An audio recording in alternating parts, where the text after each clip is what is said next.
Hello, everybody. I'm your host, Dr. Bob Lee, and you are watching Open. It's that live interactive program that brings the Bronx and New York City straight to your TV set. Stay connected to us on social media at BronxNet TV. Hey, cousins, paisans, how are you? How you feeling? Hey, leading things off, we recently checked in with a young lady who has overcome a lot of adversity in her life with the help of a caring mentor. And sometimes that's what it takes. And she has the institutional support of a local organization that has provided her with stability, love, and support. Let's take a look back at our conversation with child. Welcome, welcome, welcome. Thank you. How you guys are sitting? You're sitting back, you're wondering, what's this guy? Wait, we're really on this show? Those cameras really working? Take a look at the cameras. Take a look at this one. Right in front. So listen, tell us, Gyselle and Jennifer, welcome to the show, first of all. And can you tell us about how you guys met? So we met and I joined her Safe Harbor program and AO Beach program through Children's Village. All right. Now, the Children's Village here in the city, because there's one in Dobbs Ferry. Dobbs Ferry. The Dobbs Ferry. That's where you guys met? So Children's Village is huge. There's they're locations here in the Bronx, Harlem, Manhattan. Queens. Our particular site is in Valhalla in Westchester. And Gyselle was referred through the Administration of Children's Services for placement. They were having lots of challenges in finding an appropriate placement for her because of her history and basically what the paperwork said, right? Yeah. And we interviewed Gyselle, and we believed that she had kind of the skills to be able to be successful in our program. So. Yeah. What were you going through before you got into the program?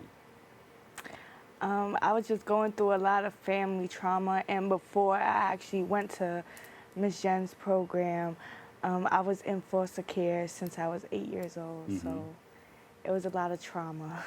Yeah.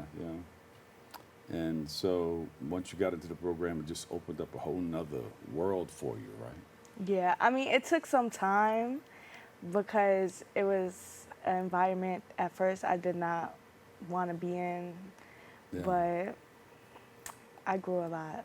Yeah. So now, it helped. Did you come out of foster care and did you reside at Children's Village?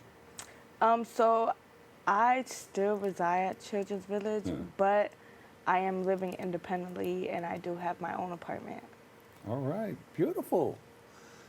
This girl's got it going on. What? She does. It was a journey. There was a lot of pain-based behaviors that came from the trauma, and a lot of challenges with like staff and adults who don't know how to interact with young people with trauma histories. Tell us more about the Safe Harbor Division. You're the director, and what are the programs and services offered at the at-risk youth, and what led you to get involved in what you're doing right now?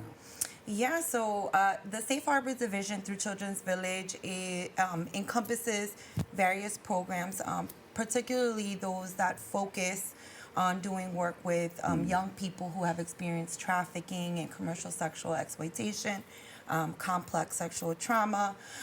We have 2 agency-operated boarding homes where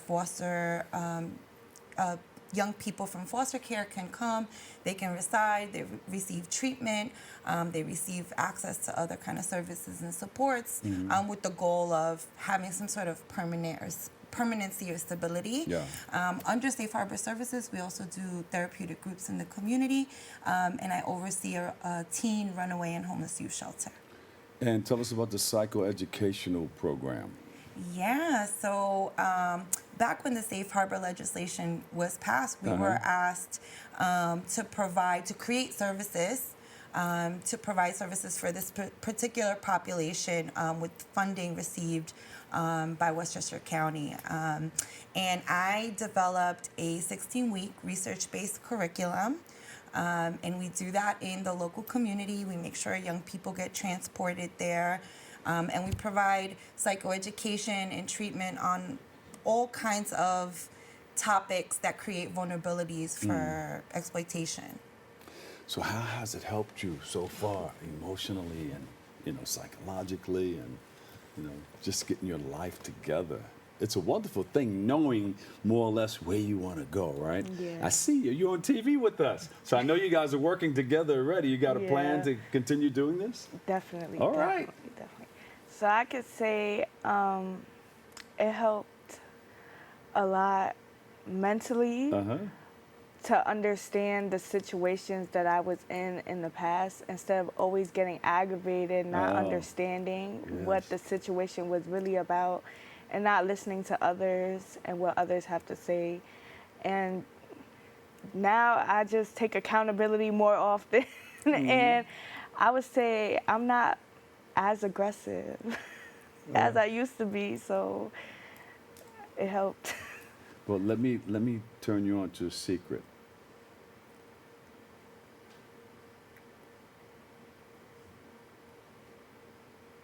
I was a person who was in Children's Village too. Wow. I plan on working for them. I know you are. Because it's in your heart to try to help Yeah. others get what they need out of life. Yep. DMX was up there. There was a lot of people Yes. that came through the same thing you're coming through right now. God is taking you to it. He's going to take you through it too, and you're going to be all right. Yeah, I know. You know, I used to just go out and wonder, you know, what my life was going to be about. Yeah. And everything tried to line up. My life tried to straighten out from there. Well, that was like the start of it. I mean, we were in the public school system with about 35 kids in the classroom. But when I got up there, it was about 10 of us, 8 to 10 of us. So we had that individualized attention. I just wanted to share that with you, just to let you know that you're not alone going through this. And give her a big round of applause, everybody, for coming through a lot of the stuff that you're coming through. And I really feel it in my heart, you know, that Thank you're going to be you. successful. You ready for it?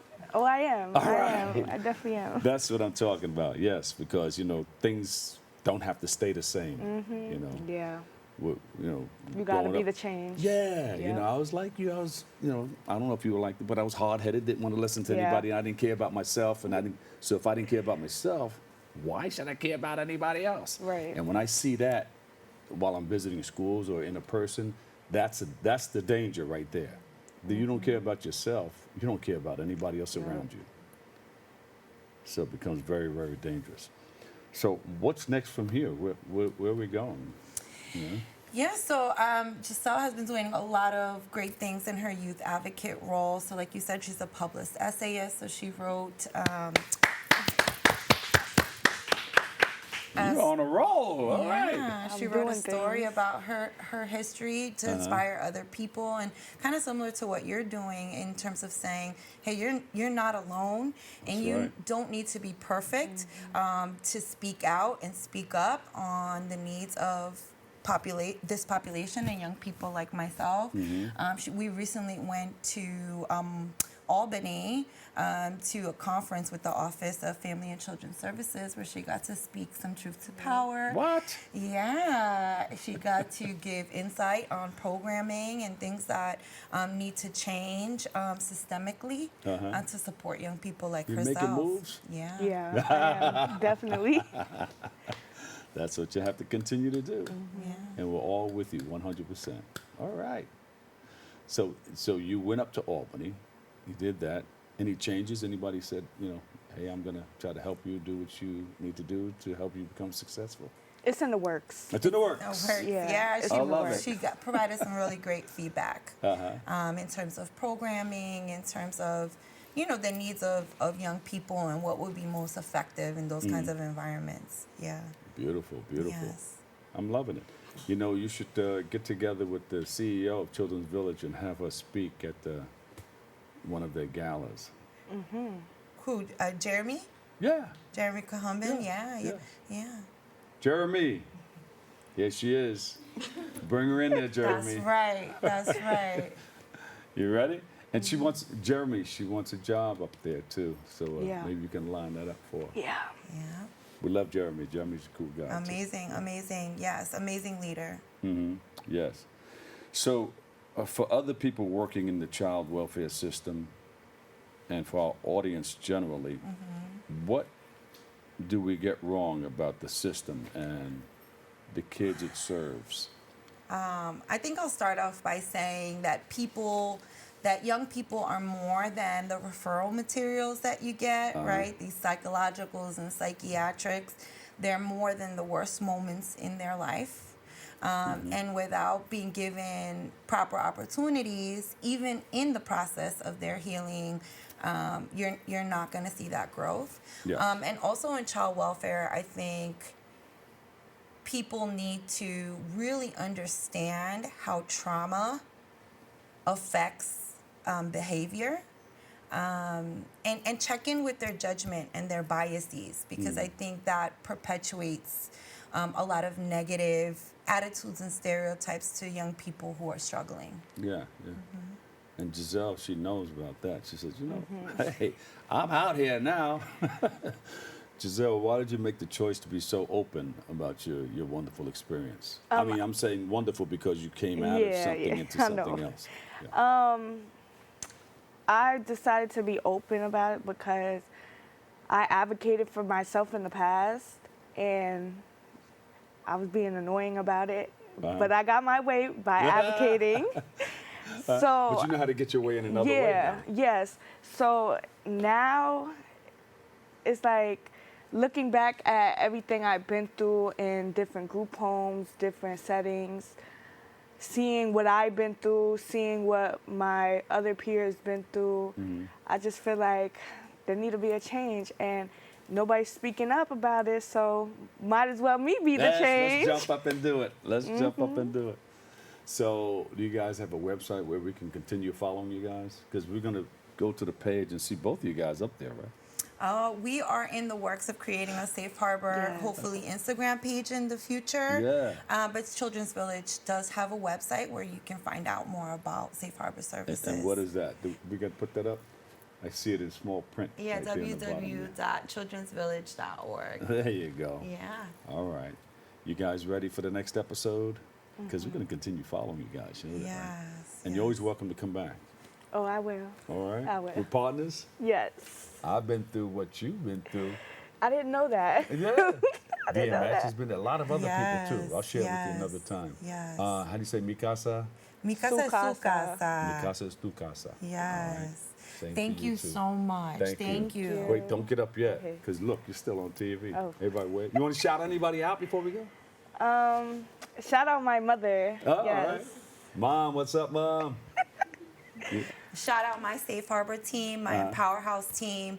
You guys are really doing life-changing work. Thank you. Jennifer Madera, Division Director of Safe Harbor Services, Children's Village, and Gyselle Valentin. All right. Child Welfare Reform Advocate and Published Essayist. All right. Do your thing.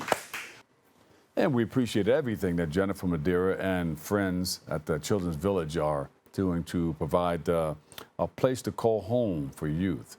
We're happy, we're very happy for Gyselle, who is now a published essayist. Yay, Gyselle! And a leading advocate in child welfare reform. We wish them both the very best and hope to see them again soon. We'll take a quickie break and we'll come back and give you more next.